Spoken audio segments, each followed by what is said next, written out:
Hi, I'm Kevin, And I'm Amanda. and we are serving up All that jam.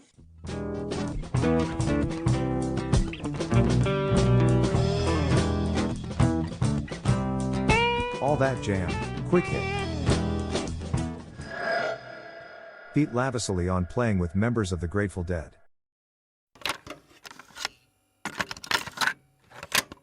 You mentioned Live Dead 69. Why don't we go there? Because we're going to throw Dos Hermanos in it because Tom is in with both of them.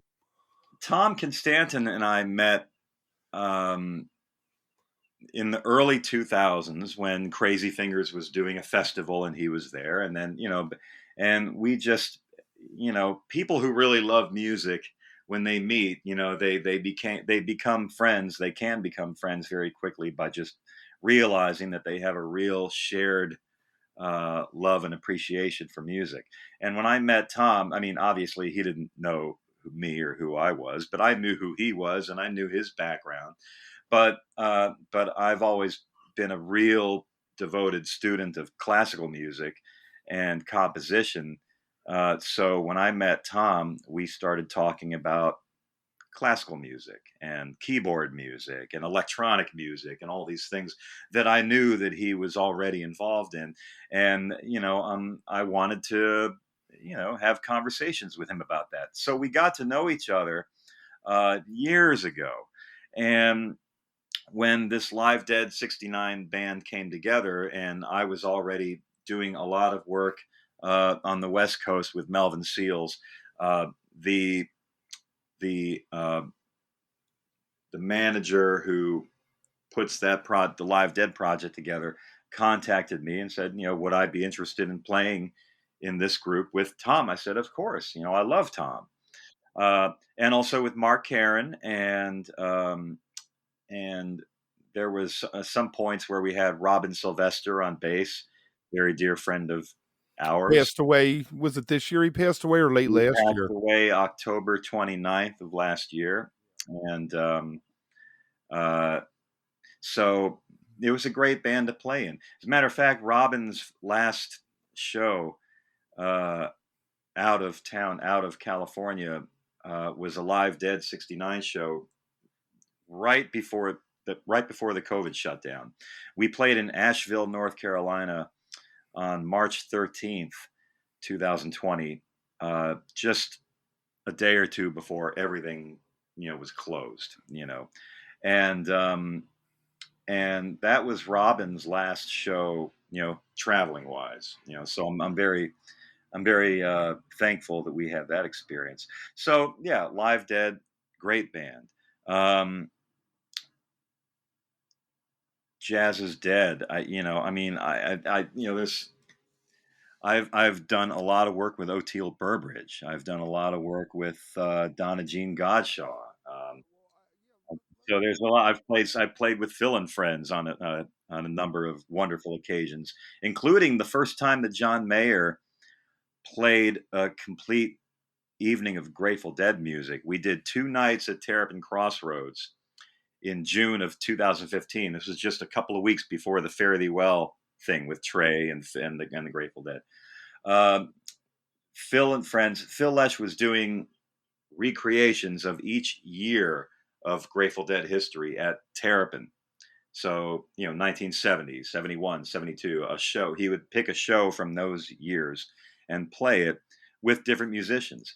And 1977 came up, and it's a very popular year. So he decided to do 2 nights of 1977.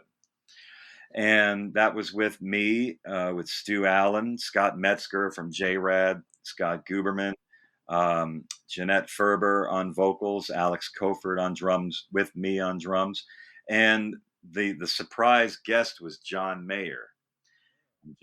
John drove up to Terrapin from Los Angeles and played the 2 nights with us with Phil and Friends.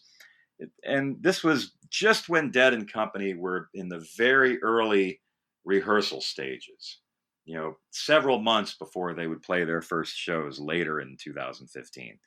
Um, so these 2 shows with Phil and Friends were the first times that John had actually played a full evening of Grateful Dead music live on stage, and he was phenomenal. We had so much fun working with him. He was absolutely phenomenal. I love what he does. Yeah, He is the most for me, he is the best custodian of what Garcia did. Like, you listen to Estimated, it sounds like a 77 Estimated. He gets the Mutron, he totally yeah, pays tribute every night to what Garcia did while also making it his own. You can tell it's absolutely. John Mayer, you know? Yeah, I think Dead and Company were so lucky to have him. And I know that he feels the same way being with them. You know, he really grew into the repertoire and he really expanded his vocabulary as a great improvising player.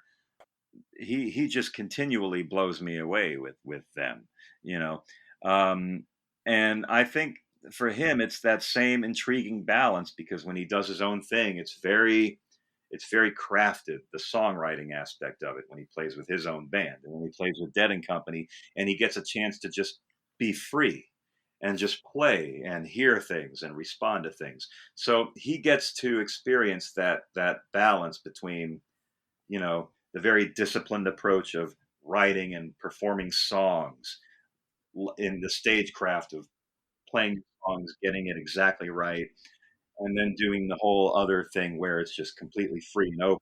So he understands the beauty of that contrast and that balance, you know. And I think that's why he relates to the Grateful Dead as much as he does, because that's what the Grateful Dead had is that contrast between very, you know, a particular way of writing songs and then a completely unstructured way of improvising. Yeah. If you are enjoying All That Jam, please like and subscribe to our social media channels at All That Jam Pod on Twitter, Instagram, and Facebook, or visit our website, allthatjampod.com. Make sure to sign up for our email list and tune in every week for new episodes.